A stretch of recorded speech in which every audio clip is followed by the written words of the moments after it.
I built myself up on the belief that external forces were holding me back and preventing me from moving forward. I thought that the mind, evolution, or consciousness could destroy ambition, memory, and personality. And in a way, this did indeed happen. Was it necessary? Perhaps. Perhaps it was necessary to experience the total absence of these structures to understand that they must be rebuilt or replaced with others. The mind, in fact, frees the individual from their karma and the illusion of their desires. But it does not eliminate the foundation of these desires. It simply removes them from the individual's view. The individual then finds themselves in a paradoxical situation. They continue to desire, but they can no longer see their desires. For to see them would already be to nourish them through the personality and lower their vibration. Thus, the individual sometimes finds themselves immobilized. He can remain passive even in the face of a just cause, because his mind doesn't tell him what to do. He wanted to be free, but once free, he no longer knows how to act. How then can he live his daily life when interest in things fades, when desires no longer manifest themselves, and only a minimal will remains, just enough to avoid sinking? This emptiness is not an end in itself. Sooner or later, the outside world comes to solicit the individual for what he doesn't want. And it is precisely through this refusal that he must learn to create the solutions necessary for his emancipation. He may want to write a book, stabilize his material life, find his balance, but ideas and motivation don't come spontaneously. Creative energy only flows if the mind judges the work to be perfectly aligned with the need for the individual's evolution.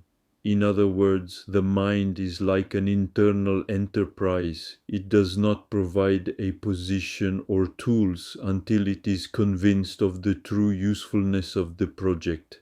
The contradiction between illusory desires and real will blocks the flow of energy. Desires vibrate too low for the mind, which is perfectionist and uncompromising. Anything that is not in exact harmony is neutralized. Creating in this context requires total detachment from desire and the ego. The ego observes, judges, compares, and projects its images and emotions, but creating under the influence of desire is creating for the astral. The astral seeks to accumulate desires, not to serve the individual. The mind, for its part, neutralizes these influences because it knows they divert real will. Authentic creation must therefore be done blindly. The individual must not calculate or anticipate, but dive in with confidence, without the ego seeking reassurance or understanding. The mind doesn't need eyes to know. Where the ego is paralyzed by the fear of making a mistake, the spirit chooses directly. Thus, if the individual truly wants to create, they create. If nothing comes, it's because what they thought they wanted wasn't perfectly accurate. Willpower is forged through this discernment, not giving in to fear, doubts, or thoughts. If they resist these influences, they find peace. But if, despite this peace, nothing is accomplished, it's because the object of their will remains imprecise.